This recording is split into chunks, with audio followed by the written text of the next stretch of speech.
Halo Gadgeters, breaking news.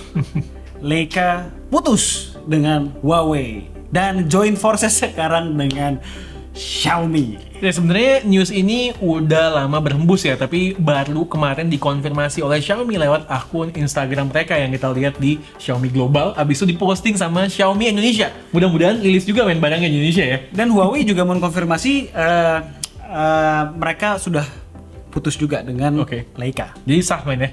Sah.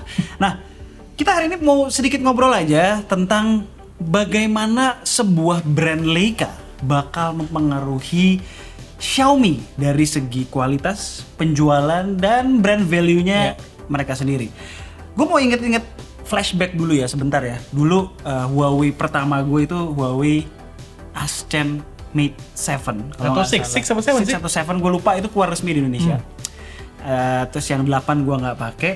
Gue pakai 8. Lo pakai 8. Habis itu tapi sebelumnya ada 6P dulu, men. Oh iya, ada 6P. Ada Nexus 6P yang buatan Huawei, kolaborasi dengan Google ya. Terus masuklah next lagi gue P9 tuh gue nggak pakai. Gue pakai lagi di Mate 9. Nah, P9 dan Mate 9 adalah dua smartphone Huawei pertama hasil kolaborasinya dengan Leica. Seketika setelah mereka bekerja sama dengan Leica di P9 dan Mate 9, itu membuat brand value mereka itu betul-betul meroket dan orang langsung mengasosiasikan smartphone Huawei itu adalah barang premium dengan kualitas kamera yang sekaliber Leica. Sebenarnya kalau dari secara kualitas kamera pada Mate 9 memang gue sudah melihat ada jump, tapi belum signifikan. Sebenarnya hasilnya mulai kelihatan signifikan itu di P20 ya, seingat gue ya. P10 udah mulai, P10 udah mulai kelihatan, tapi P20 mulai jump, P30 jump, P40 gokil, P50 yang China version, yang kirim itu bagusnya paket banget. Nah sekarang kita pengen sedikit memprediksi bagaimana pengaruh kolaborasi antara Xiaomi dan Leica ini untuk smartphone Xiaomi atau brand Xiaomi ke depannya. Kayaknya sih prediksi gue ya, ini akan sedikit berbeda pengaruhnya di Huawei dan di Xiaomi. Dulu pas dia bekerja sama pertama kali dengan Huawei, ya brand Huawei sudah besar. Pada saat itu udah cukup besar. Cuma belum diasosiasikan dengan kamera yang luar biasa. Mereka pernah kolaborasi sekali dengan Google di Nexus 6P, dan itu sebenarnya justru first step-nya bukan buat Huawei, buat Google. Nexus 6P itu kan kayak awal Pixel, Pixel di mana Google mengasosiasikan dirinya buat sebuah smartphone yang kameranya bagus. Itu pertama di 6P. Nexus sebelumnya kan jelek-jelek semua kameranya ya. Di 6P itu turning point mereka. Gue pengen sedikit recall ya, ketika Leica pertama kali bekerja sama dengan Huawei, itu role mereka atau tugas mereka cukup berat ya. Karena di saat itu kalau gue inget experience gue menggunakan Mate 8 itu kameranya ya biasa aja, karakter UI-nya juga masih mirip iOS, kemudian masih ada shutter lag gitu kan, dan fotonya ya nggak bisa dibilang groundbreaking lah gitu kan. Jadi Leica ini betul-betul harus memutarbalikkan otak buat menjungkir-balikan kualitas dari kamera si Huawei. Dan itu bukan pekerjaan singkat, ya kan. Mate 9 ya fotonya udah bagus, udah mulai berkarakter dengan black and white-nya terutama dengan sensor black and white-nya, itu groundbreaking lah pada saat itu. Ya, Leica kan cukup terkenal ya di kalangan black and white fotografi enthusiast. Nah, ini berbeda situasinya dengan Xiaomi. Beberapa tahun ke belakang, peningkatan fotografi maupun videografi dari Xiaomi sudah berjalan tanpa hadirnya Leica sekalipun. Betul. Terbukti di Mi 11 Ultra, Xiaomi 12 Pro yang lagi gue pegang sekarang ini, yang gue suka banget ya fotografinya maupun videografinya. Ya dia udah bisa bersaing sama kamera top level flagship sekalipun, walaupun harganya lebih rendah. Iya. Jadi menurut gue begitu nanti Leica masuk ke Xiaomi, perbedaan kualitasnya nggak akan langit dan bumi, nggak akan night and day. Karena pada saat itu sebagai perbandingan, Huawei startnya tuh bawah banget, terus bisa jadi ibaratnya dia dulu 6 jadi 8 jadi 9. Tapi Xiaomi smartphone-nya udah start dari sekitar 7,5 atau 8. Jadi kalaupun nanti dia naik ke 8,5 atau 9 ya nggak akan jomplang kan.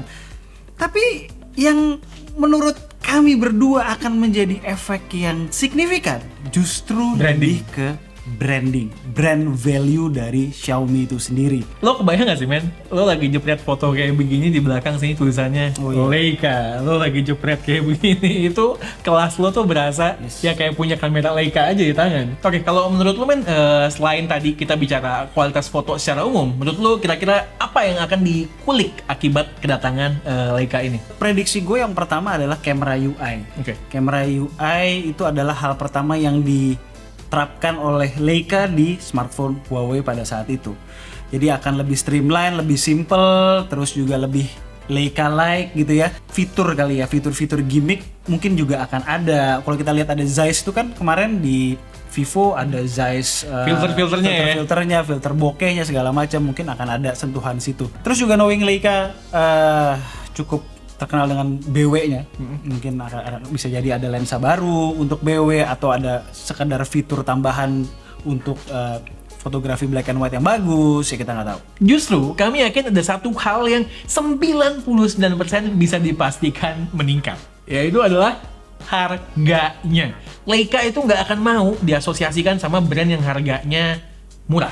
Dan udah gitu Xiaomi bekerja sama dengan Leica gitu emang dikira nggak bayar, ya kan? Pasti ada sebuah lisensi, mereka juga ada, ya pasti mereka bayar juga lah ke Leica gitu loh. Ya otomatis akan meningkatkan cost mereka juga. Ya tebakan gue sih nggak mungkin buat sekarang masuk ke level harga kayak 10 juta, 13 juta. Makanya itu kabarnya ultra men ya. Ultra, jadi we expect itu keluar dengan harga ya di rentang harga 16 sampai 20 juta. Minimal Ya. Sebenarnya kerjasama dengan brand premium seperti Leica begini sesuai ya dengan apa yang udah kita lihat Xiaomi lakukan beberapa tahun terakhir ini.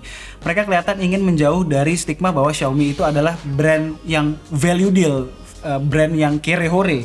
Makanya mereka create sub brand yang lain kan, sub brand Poco ya kan, Redmi juga dibikin sub brand sama dia sendiri, dan ada seri Mi yang sekarang sudah menjadi seri Xiaomi. Tapi so far ya memang itu hasn't worked that well. Belum bekerja dengan baik. Masih orang asosiasikan Xiaomi dengan value deal products. Buktinya masih banyak orang yang berkomentar Xiaomi ya belum pantas jualan handphone dengan harga di atas 10 juta rupiah. Terlepas itu barangnya bagus, kita coba. Jadi ya kerjasama dengan Leica ini menurut gua adalah last ditch effort atau ya senjata terakhir lah buat Xiaomi level up brand value atau brand image mereka. Ya menurut kami, maintain ekspektasi kalian di produk kolaborasi yang generasi pertama. Expect lebih di generasi kedua, ketiga, dan selanjutnya. Itu kan dari pengalaman kita ya. Hasselblad, kemudian Zeiss, Leica juga gitu. Ya pada intinya kami berdua nggak sabar lah nungguin produk hasil perkawinan antara Xiaomi